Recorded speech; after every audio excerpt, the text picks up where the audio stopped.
Hello, good morning. Saka malipayon nga Monday morning sa atong tanan. Kumusta man mo? Maayo ba inyong weekend? Kami we spend the weekend, we go to our parents. Gibisita na mo sila, and that was on Saturday. Whole Sunday we spent it to the church. Dapat yun mag-spend tag time, no? Balance lang, no? Sa mga family, and we spend time to the Lord. So this morning I would like to share to you a reading, no, from the book of Philippians. Bago ni ako ang I bought a pink Bible. This is for my wife. Ako lang gihiram. Nice color, no? So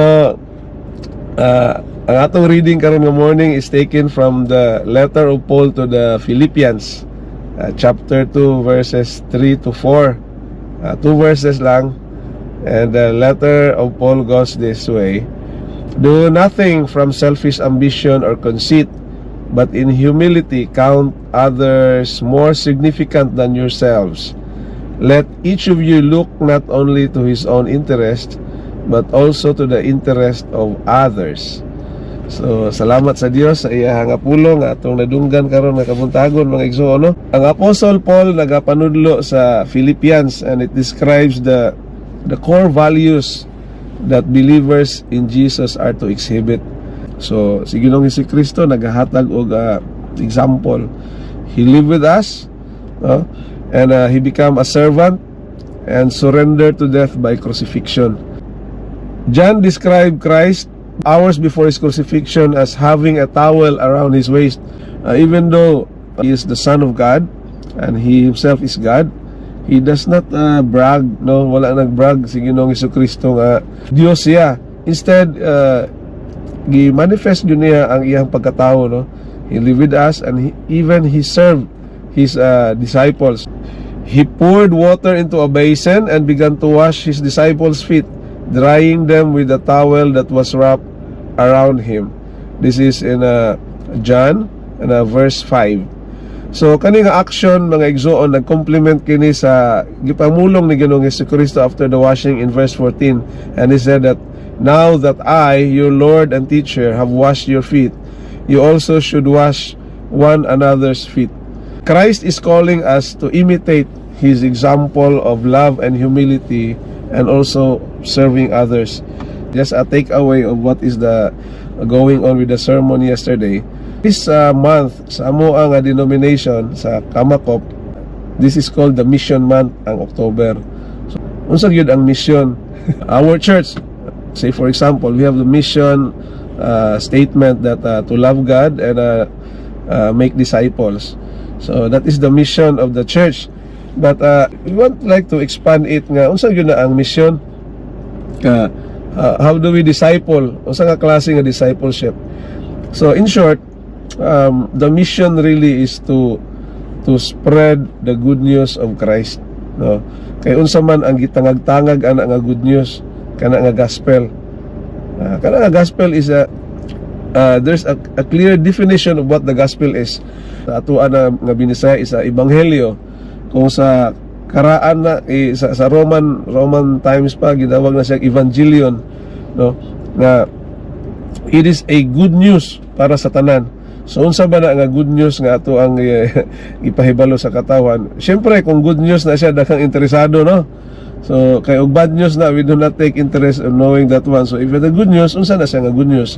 Ang good news is mao ni ang tawo pwede siya nga i-save, no? Kay all we know nga ang tawo makasasala. Kung nakasala gyud, there's no one living in this world nga wala nakasala, no, except kay Jesus Christ, tawo. But tanan nakasala. Ug ang bayad sa sala, mahibaloan nato diya sa Romans, ang bayad sa sala kamatayon. So unsay pamaagi? There's a big problem on that, kay kung kita tanan destined to death, so problema. But there is the good news. So muni ang gusto nato nga mission, nga gusto nato i-accomplish, nga to inform people that death dunay solusyon. Mao na ang ato ang mission through the good news. So sa ang good news, si Ginoong Jesucristo doon na siya kaluwasan nga gi-offer sa ato That is the grace of God. Grasya sa Dios, no? Dili binuhat-buhat sa tao, but only God can produce that kind of grace. So ani siya sa kalibutan o nagpakamatay siya sa cross to save us. So unsa may pwede nato nga buhaton nga response, no? Kay there should be a dili man ingon nga participation, but there should be a response kay na may gi-offer ang Dios. So we should have to take it, no? Dawaton nato si Ginoong Hesukristo nga ato ang mangluluwas, atong Savior o atong Lord sa atong kinabuhi, no? By accepting and by professing that Jesus is our Lord, dawatan nato ang kaluwasan sa Dios. So ana lang, og dawaton nato nga siya namatay sa cross og nabanhaw og mubalik siya bilang hari nato, no? Nga mao'y mudumala ka nato. Mao na mission, mga igsoon. Ang nakalisod unsa may hindrance sa pagpalaganap sa mission is maglisod ang tao og pagpalaganap sa mission, because even if he is a Christian, so-called Christian, kinahanglan magud ta nga magkinabuhi nga Kristohanon, mga igsoon. When we proclaim nga naay good news, dapat kita usab nagabuhat usab sa kanang pagkinabuhi nga Kristohanon. Unsa man na kanang biyaan na gud nato ng pagpakasala, mga igsoon. Kay og magproclaim ta unya kanang just by words, but our action is not reflected in it. Medyo lisod-lisod yun, mga igsoon. Okay, so mao nay usahay kasagaran nga hindrance sa mga tawo kay kanang ingon nga dili man mi kay bahilo nga mo mission, Brad Bong. Your mere actions, mga igsoon, kanang mabatian sa imong silingan nga mga buutan o mga maayong tao lagi na dinha amo ang silingan, unsa ka na sila. So by that impression sa imong silingan, you have already evangelized, no?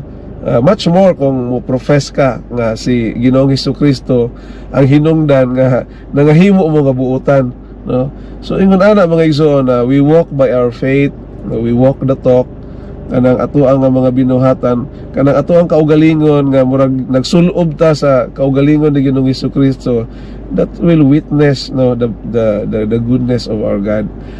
Isa pa, kanang lisod man gyud, no, kanang usahay mayon ta nga mga linuwas na ta, pero ang atuang pagkamakasasala gi kuan ra gyapon nato, gipas-an-pasan ra gyapon na. We do not look forward, but we always look in our past. Okay, kung mga palahubog man ta, pero meron gyud gyapon natong kanon kanang murag naa ra gyapon sa tong konsensya nga kanang dili siguro ko kanang kaya nga magsangyaw sa akong mga kauban sa unang katong nagainom ni, kay kanang palahubog mo pud ko sa una. Dili man pud ingon na mga igsuon, no? Once na naluwas na ka ni Kristo, dapat wala na jud kay gana nga moinom. Pero kung naa pa kay gana nga moinom, kanang murag lami pa jud kay inom, natay problema diha, mga igsoon. Wala pa gyud ka completely mausob. So dapat naadyoy ka ng kanang kausaban sa ato nga kinabuhi. Sa una nga sugarol ka, pirmi ka dito sa bulangan, dapat wala na gyud kay gana nga moadto bulangan once you are saved. So your salvation is reflected to what you are doing right now. So dili na nato mistil pa nga kanang balikan or kanang atuang i-look back kanang atong pagkamakasasala tungod kay right now nga linuwas na magyuta ni Kristo. And what we are going to do is to move forward and to look for other people nga pwede pa pud ma-save, no? Katong mga kauban, katong mga kainom nato sa una, katong kauban nato sa mga bulangan sa una, katong kauban nato sa pagpanchiks, even do kana mga minyo na ta pero mukaringking paghapon ta, kato ato silang kuanon, mga igsuon, atong pangitaon to sila ug ato ang i-share, no, ang kaayo nga gibuhat ni Ginoong Kristo sa imo nga kinabuhi, sa ato nga kinabuhi, sa ako nga kinabuhi. So kato kung mga kauban sa una sa Tagay, I hope you are hearing this. Makasasala ko sa una, pero salamat sa Dios nga iya ako nga giluwas. So I want to share this to you na may kabag-uhan, no, ang bawat isa sa ato, and we can only change or transform ourselves through our Lord Jesus Christ. Wala na ilain, mga igsoon, not on your own. Kay wala gyud kay mabuhat nga kaluwasan sa imong kaugalingon, but it is only through our Lord Jesus Christ nga nakabaton kitag kaluwasan. Nindot, mga igsoon, kanang Kristohanon na ka, kanang real nga Kristohanon, kay you can avoid troubles in your life. Listen ba kayo, it's a complicated life, kanang muuli ka nga hubog ka, ang imong asawa magproblema, ang imong anak magproblema usab. I remember last time nga ni uli ko nga hubog ni akong anak gamay pa, iya kong giingnan nga iyang inahan di iyang giingnan nga, ma kanang si papa ba baho kay tai. So imagine, yung anak, giingnan ka sa imong anak nga baho kang tae. Kaya siyempre, kanang ang imong hininga, hubog ka, complicated ang life. Mauli ka, kadlaw na, ang imong asawa, nagkaroon po problema, makakabalo sa iyang feeling, naunsa na makato akong bana, anong ulahi, anong late naman ni uli. Much more kung nakakay chicks, problema, komplikado na sana, kay problema sa budget, o imbis nga fully i-surrender ni mo imong sweldo dito sa imong asawa, maghati-hati na ka kay kani para kay kuan, kani kay para kay anak, kay unsa pa na mga pangalan din ang imong mga chicks. So you are creating a real problem in your life kung halimbawa imo nang sudlan mga igsoon. So I would suggest nga biyaan na ninyo ug magtininuod na ta sa atong pagpangalaga di kay Kristo kay di man ko nagapanghadlok, but there is real death that awaits us kung dili kita mabulag ang mga kasaypanan sa itong mga kinabuhi mga igsoon. But the good news, mo ni, dinhi na ito mo enter mga igsoon, there is a good news. Okay? Ang good news, naga-offer yun o kapasayloan sa atong mga sala si Ginoong Jesucristo. I-surrender lang nato na atong mga sala sa iyaha o dili na nato na balikan, dili na nato na i-look back ba, tanaw nato mga igsoon nga dili na gyud mobalik ana. And murag luod na kayo nga moinom ta og kanang alak nga makahubog, beer, no? So totally we will avoid that kind of things. And mag-focus na lang tungkol sa papangalagad sa atong buhi nga Dios. O ingon na mga igsoon. So dili na lang ko magdugay, kitaas-taas naman akong wali. But I hope you are getting something out of this very short exhortation mga igsoon, mga pagpadasig rin sa atoa kay today is Monday, atong lahuson na sad ang paingon og Sabado, no? Working sa tanan mga working, be encouraged, be inspired to work every day for our family. And this will bring honor to God because kani atong trabaho is a form of stewardship man eh. So gitagaan tag trabaho sa Ginoo, ato ni siyang ayuson, no? Atong tagaan og maayo nga pagtagad to bring honor to our one and only God who provides everything. So thank you very much for hearing me today. I hope you have a blessed day. Ang Dios magapanalangin o magabubo sa inyong mga kapanimalayan sa iyang gugma, maghugpong sa iyang kalinaw, taliwala sa inyong pamilya. In Jesus' name, amen and amen. Thank you very much. Good morning.